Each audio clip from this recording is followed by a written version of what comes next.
Have you ever wondered who Jesus truly is? Why a man born in a tiny corner of the world has become the center of human history? Why nearly half of the world's population still whispers his name in prayer every single day? Still follows the faith he brought? Still finds hope in the story of his life? Why did he come into this world at all?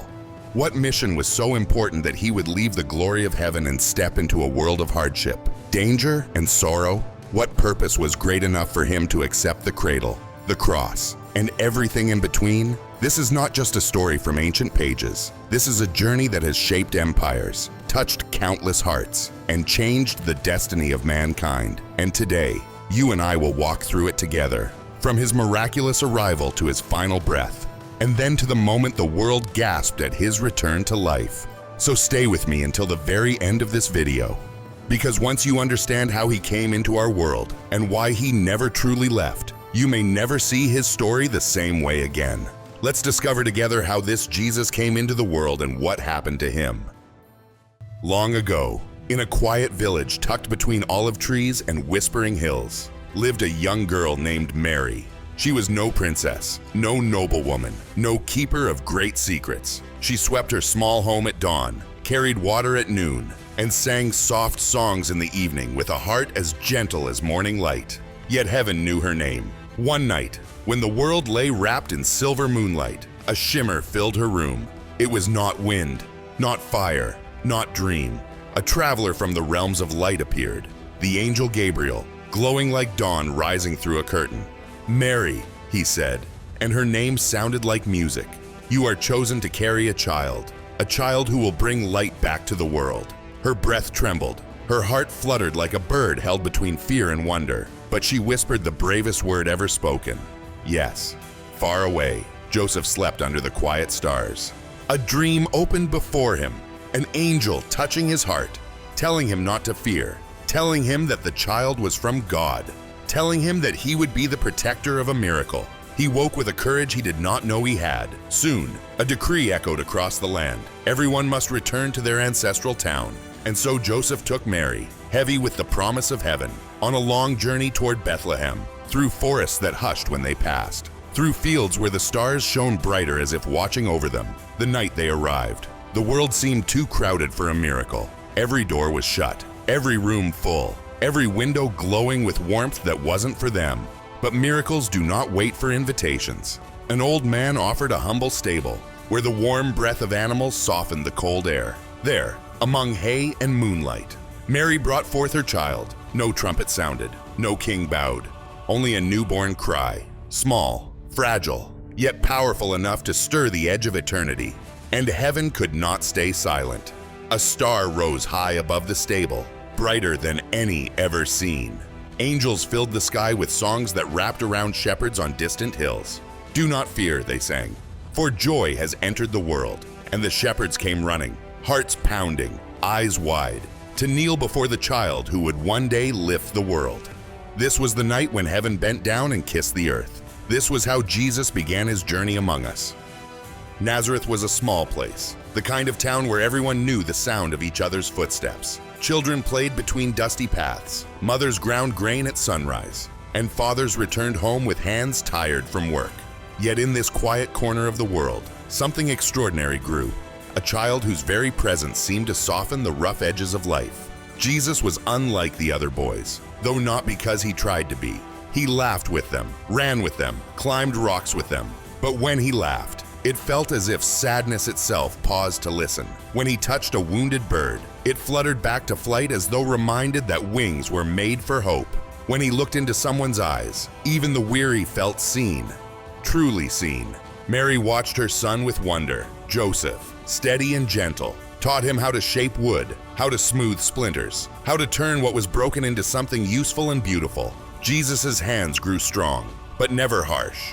He shaped wood the way he would one day shape hearts, patiently, lovingly. Stories drifted through the village. How does the boy know when someone is hurting? Why does peace follow him like a shadow? Why do animals draw near instead of running away? No one understood him fully, not even Mary and Joseph, but they sensed that heaven still hovered around him, like a quiet glow only the heart could see. One day, when Jesus was 12, The family traveled to Jerusalem. The great city roared with noise, merchants shouting, priests chanting, pilgrims flooding every street. Yet Jesus walked through it all with wide eyes, absorbing every sound like a melody he had heard long ago. In the temple, elders sat in circles, speaking of mysteries and laws and ancient stories. The boy stepped closer. He listened. Then he spoke. His voice was gentle, but every word shimmered with truth older than the stones beneath their feet. The wisest teachers leaned forward, astonished. They asked him questions, and he answered with the ease of one who remembered secrets the world had forgotten. Mary and Joseph found him there hours later, glowing in the candlelight among scrolls and scholars. "Why were you searching for me?" he asked softly. "Didn't you know I would be in my Father's house?" They did not understand, not yet, but they took him home, where he grew in wisdom and kindness, in strength and tenderness, carrying a light inside him that only grew brighter with each passing year. The world did not know it, but the child walking Nazareth's dusty roads was the one who would one day walk on water, speak to storms, and break the chains of death itself. For now, he lived quietly, but destiny was already stirring. Years passed, and the quiet boy of Nazareth grew into a man. The village still stirred with familiar sounds, the tapping of Joseph's tools, the laughter of children, the rustle of wind through olive branches. But something within Jesus had begun to awaken, like a sleeping dawn preparing to break across the sky. One morning, he stepped away from his carpenter's bench, brushed the dust from his hands, and walked toward the river Jordan. Word had spread of a wild prophet named John, a man whose voice boomed like thunder and whose eyes saw straight into the soul. Crowds gathered on the riverbanks, trembling with hope they did not yet know how to name. When Jesus approached, the river seemed to still. John's fierce gaze softened. He felt it, the same light that once stirred prophets and kings. His voice lowered to a whisper, "Behold, the one we've been waiting for." Jesus stepped into the river. The water wrapped around him like the beginning of a new world. And as he rose, droplets falling from his hair like tiny diamonds, the sky itself opened. A dove glided down on wings of purest white, and a voice, warm as eternity, echoed through all creation. "This is my beloved Son." From that moment on, the world would never be the same. He walked into villages where sickness clung to people like shadows, and shadows fled at his touch. He placed his hand on the blind, and they opened their eyes to colors they had never seen. He spoke to storms, and the wind knelt at his command. He blessed a handful of loaves, and they multiplied until every hungry stomach was full. Wherever he went, whispers grew. Who is this man? How does light follow him like a loyal friend? Can he truly heal anything? But he didn't come only for miracles. He came for hearts, broken, forgotten, overlooked hearts. He gathered fishermen with rough hands, tax collectors with guilty eyes, women with shattered pasts. He called them not as a king chooses servants, but as a shepherd gathers lost sheep. "Come," he said, "follow me." And they did, not because they understood everything, but because his voice felt like home. Yet as the light spread, shadows stirred. Religious rulers watched him with envy.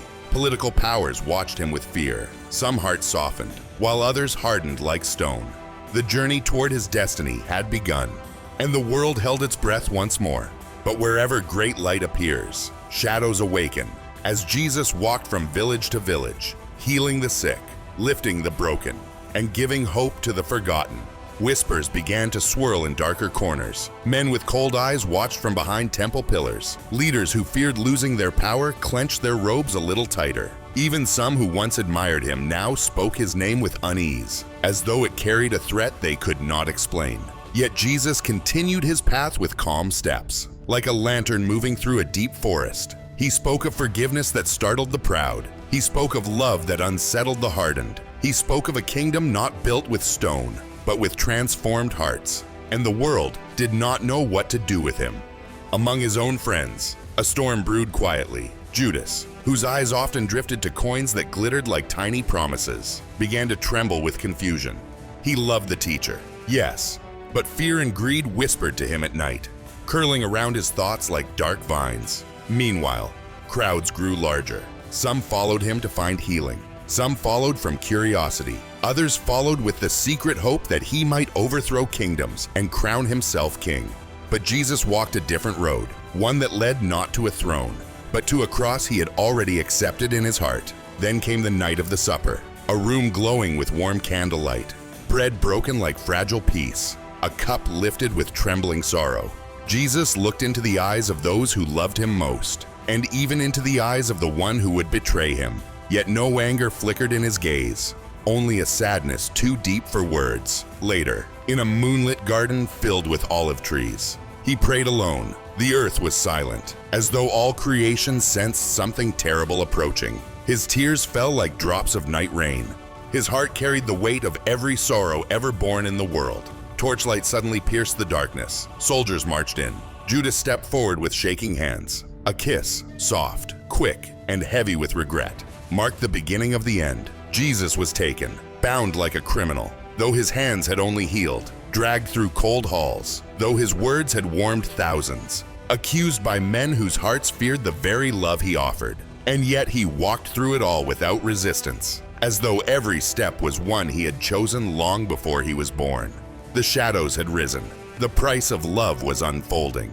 The night surrendered to dawn, but it was not a peaceful dawn. The sky seemed pale with sorrow as Jesus stood before rulers who feared him, mocked him, and judged him with hearts closed like stone gates. The same crowds who once followed him with hope now shouted with voices sharpened by confusion and anger. And so the verdict was spoken. He carried a cross through streets that had once echoed with his teachings. Mothers cried.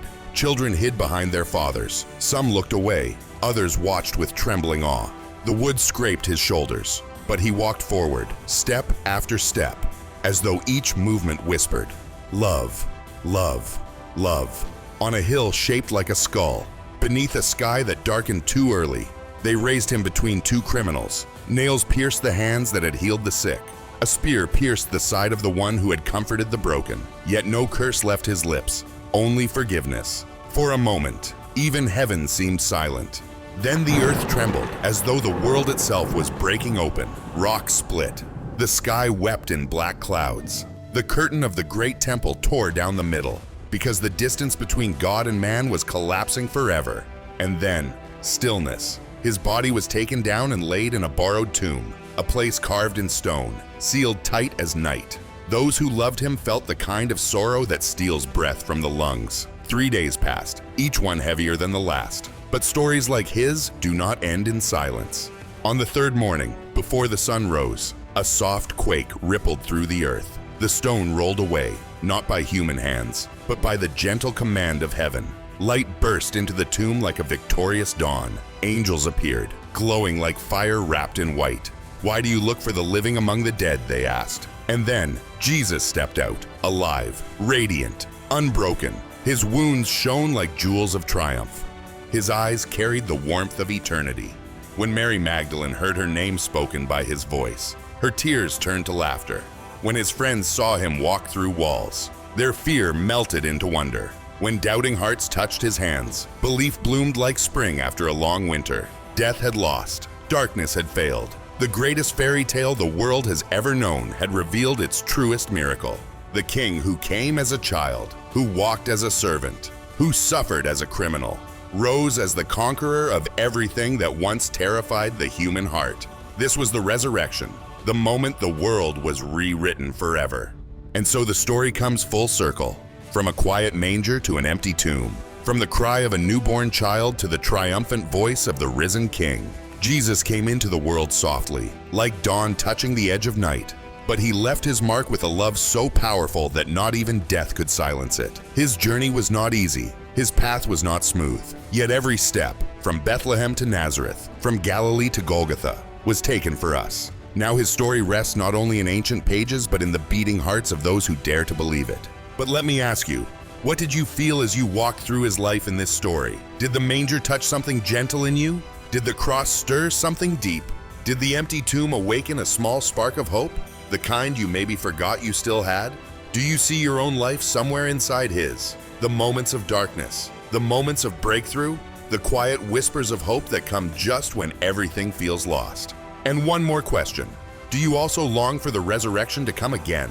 Not just the one that happened long ago, but the great one yet to come. When all broken things are made whole, when all tears are washed away, when the world finally breathes freely again. Because if your heart even slightly whispers yes, then you are already part of the story, his story. A story still unfolding, still shimmering with promise, still calling every weary soul toward light. The fairy tale of Jesus did not end. It simply reached the part where you decide what comes next.